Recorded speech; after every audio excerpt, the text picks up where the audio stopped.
Hi, my name is Lenny Swenson. I am a doctor of physical therapy and the owner of Movement is Medicine, Neurologic, and Vestibular Physical Therapy. I am presenting on some of the basics of functional neurological disorder, or FND, to help increase awareness and understanding.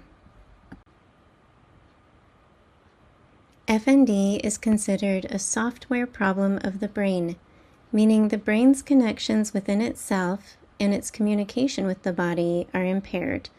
You can think of it as the structure of the brain being similar to a cell phone. This is the hardware, this is intact, while the apps on your phone are like the networks, pathways, or software running in the brain.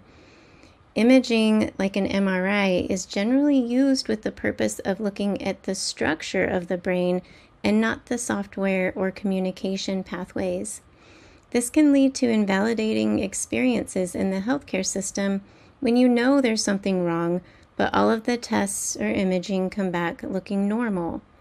That's why it is important to seek testing from a skilled provider who is familiar with FND and can recognize positive clinical signs during a neurological examination. FND is a rule-in diagnosis and should not be identified through the process of elimination or as a diagnosis of exclusion. Functional neurological disorder can include many different subtypes, and people can experience one or more subtypes, as you can see listed here. This is why people can have very different experiences with FND. There are a multitude of possible symptoms like chronic dizziness, chronic pain, problems with tremors, jerking movements, movement tics, walking problems, balance, weakness, speech difficulties, and difficulty being able to think clearly. Although the diagnosis of FND is widely unfamiliar to many people, it is actually quite common. It is shocking to learn that it is the second most common reason for an outpatient neurology consult.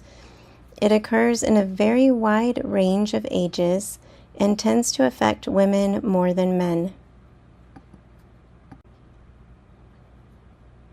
This is an oversimplified timeline of how the FND diagnosis has evolved over the course of hundreds of years.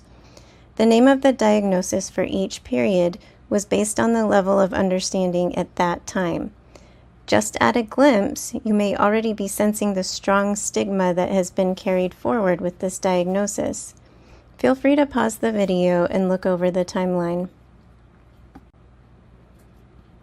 I want to take a moment to talk about conversion disorder, an outdated term or old name and old understanding of FND. This tends to be the term many providers are more familiar with. Part of the diagnostic criteria for conversion disorder requires the person to have experienced some major traumatizing event that converts psychiatric problems into the body.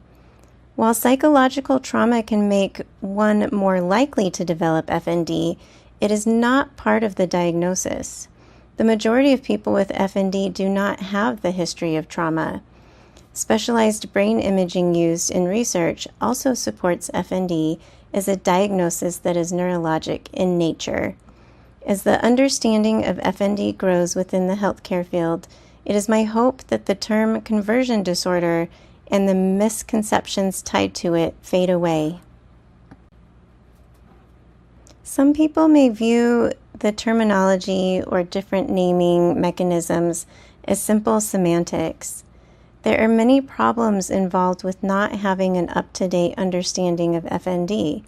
It can lead to medical gaslighting, in which people feel like their providers think the problem is all in their head.